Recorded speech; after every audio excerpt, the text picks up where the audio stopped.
All right, good Wednesday afternoon and happy New Year's Eve, everyone. Thank you for stopping by.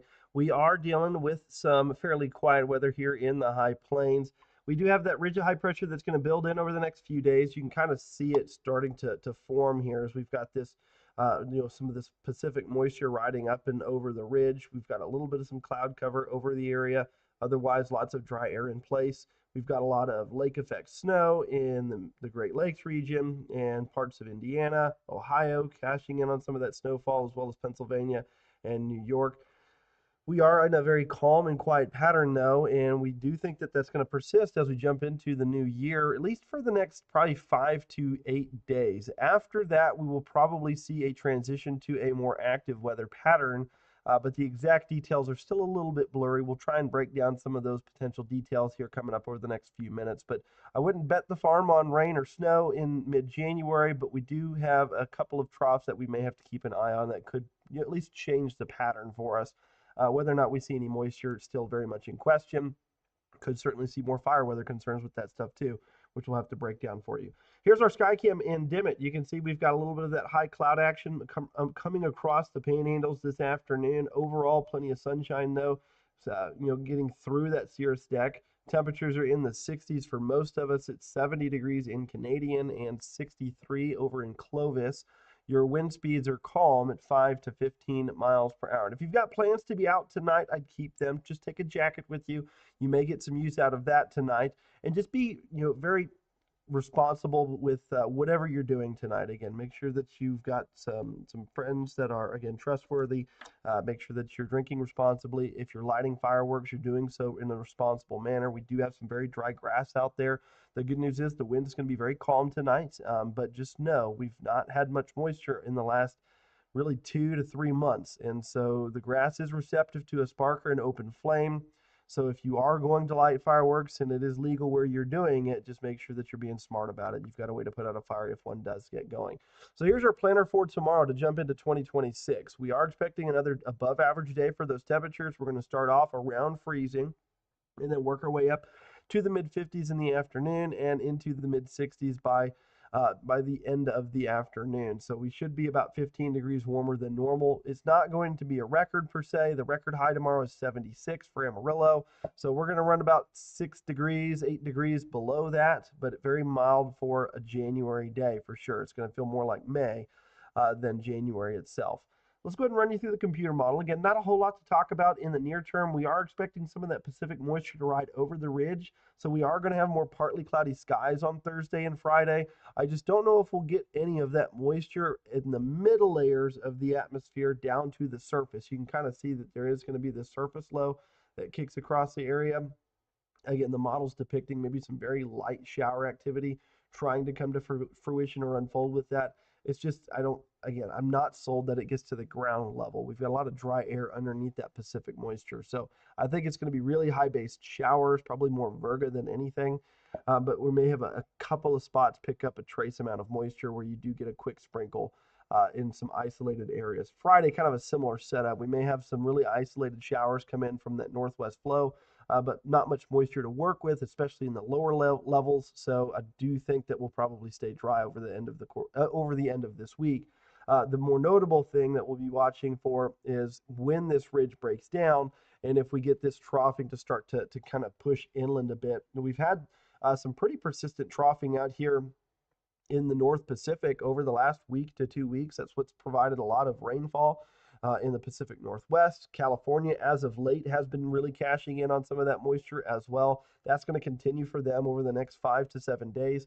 We're waiting towards mid-January. It does look like that ridge will eventually break down overhead, and that's going to at least open the door for some of these systems to push further into the continental U.S. And that's when our window is going to be opened for the chance for more active weather here in the high plains. So we're talking mid-January, probably at the earliest January 8th, 9th, but more realistically, probably the 10th through about the 20th looks to be that more active weather pattern window for us. Here's the 8 to 14 day outlook from the Climate Prediction Center. You can see that they do have us in a slight lean towards above average temperatures, but again, it just kind of depends on where that ridge sets up. I mean, generally speaking, the further southeast you go in the country, we think the warmer it's going to be from a climate standpoint in mid-January. But with more consistent troughing out here, there's probably going to be some periods where we do get some below average temperatures. I would even include us here in the Panhandles. We just may have enough warm weather, outside of those few cold days that probably offsets or even overrides some of those colder mornings and colder days that we do have. There is going to be some uncertainties on the low track if it's too far to the north, which is a very La Nina like pattern. That will probably take a lot of the moisture through Kansas and Colorado and Nebraska. That's where they'll have the snow events rather than here in the Panhandle. So there is probably a little bit of some uncertainty and probably some concern that that could happen next week or maybe next weekend if we do get some of these troughs to push across the Four Corners and into the Plains region. So if that were to happen, we would probably be dry with the dry line setting up somewhere along the state line between us and western Oklahoma. And so areas like Dallas, Fort Worth, probably central Texas, the Arklatex area, the Ozarks will probably have a lot more of that rain and precipitation from these lows that come through. There's just more uncertainties here in the plains on, again, where the dry slot sets in with these storm systems, where the lows track, which again kind of really determines where the dry slot sets up. We need a really south track with these lows in order for us to get put in that wraparound band of precipitation. Otherwise, we probably won't have a very good shot at seeing some moisture with this stuff. But right now, there is at least some agreement within the ensembles, and I'll go ahead and drag that over here too so that you guys can look at what we see here and kind of help make some of our determinations on whether or not we need to talk about some of this stuff. But this is the ensemble members of the European run. You can see again, maybe on Saturday, Sunday, it's trying to pick up on maybe some weak disturbance coming through. Again, I'm not sold that we'll see any moisture come to fruition this weekend. I'm leaning heavily dry all the way through about the 7th of January, but you can see there's kind of two systems in here. First one around the 9th, and then that next one around the 10th or the 11th. Not a good consensus, but there is, again, some members showing some precipitation. Just again, that's going to come down to the track of that low pressure center. And right now, the first one, probably too warm for winter weather. The second one, okay, there's a few members showing up, at least a little bit of some winter weather with that as we get towards the 10th through the 15th time frame. As far as the GFS is concerned, the ensemble member runs for that. You can see this is the 10th. There's that first system. Right now, there's only one member run that shows any significant precipitation with that. And then there's some other additional systems that may come through towards the middle of January as well.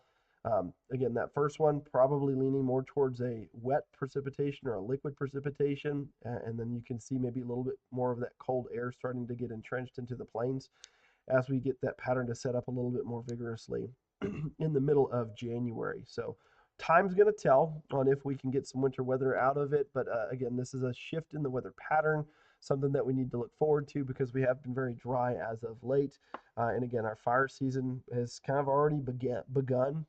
Had a couple of small fires, pretty large one actually on Christmas Day, the mistletoe fire there by Lake Tanglewood.